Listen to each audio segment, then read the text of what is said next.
Exercise number 492, volume 23. Ready? Start.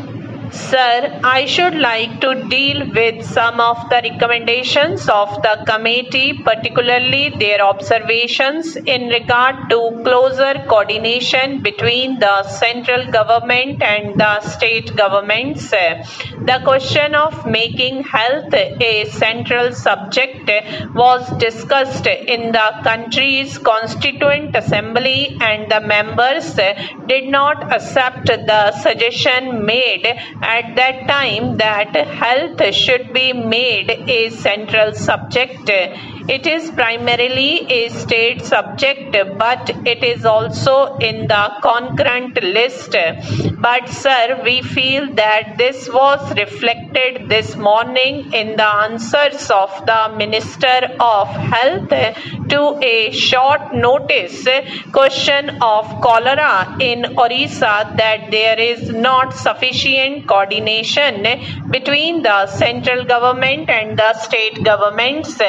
Cholera has broken out in Orissa. The Orissa government has not asked for the help of the central government, and the central government on its own initiative has not offered any help to the Orissa government. That was brought out in the answers which she gave this morning. Sir, if we have to maintain a fairly high standard of health in our country, it is necessary that there should be a much closer contact between the state governments and the central government, and my suggestion in regard to the recommendations of this committee is that whatever might be the constitutional position, there should be a central government health advisor at every state capital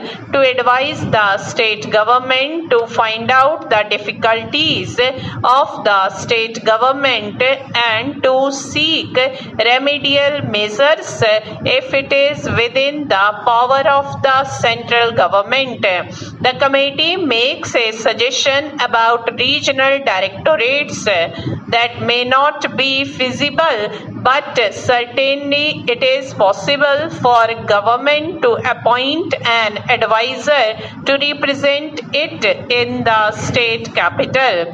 The second suggestion that I would like to make in regard to the main recommendations of the committee is that whatever might be the difficulties, we must make a start with regard to the evolution of a national health scheme on the basis of the scheme which is in force in England. In England, any person who makes a contribution of 5 shillings a week can get all the benefits under the National Health Scheme. That is not the rate at which we can get comparable services in our hospitals. A question may be raised that a national health scheme may not be financially feasible in India.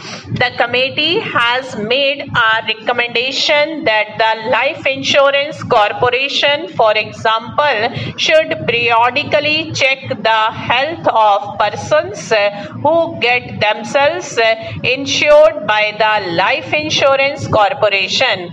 If this recommendation is accepted, probably life insurance business will lapse because many people are afraid of getting themselves examined by the Life Insurance Corporation. I would like to make a suggestion that on the basis of cooperative health schemes which are in force in the United States and elsewhere, the Life Insurance Corporation may make a beginning in regard to a national health scheme.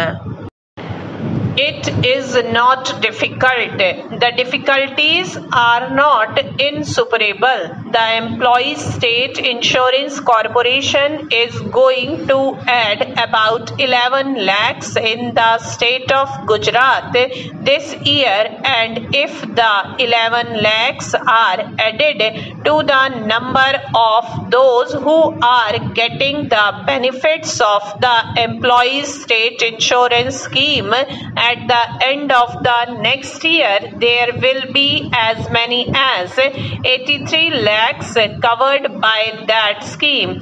If that is possible under the Employees State Insurance Scheme, it is quite in order for one to make a suggestion that the Life Insurance Corporation should make a beginning in this direction.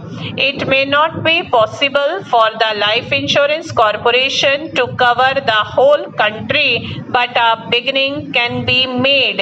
I would like to refer also to the recommendation made by the committee in regard to the medium of instruction in the medical colleges. The committee has recommended that English should be the medium of instruction in medical colleges, and English should be the medium of instruction for nurses also. I am not in agreement with the committee's recommendation that the nurses should be taught in English. Nurses have got to deal with people who may not know the English language. As far as doctors are concerned, if this country has to keep itself abreast of other countries in the world of medicine, it is necessary that the English medium should be retained. The House will watch with great interest what the Minister has got to say in reply to this salient recommendation of the committee, because on the stand that the Government of India is going to take on this subject will depend the future of medical education in our country.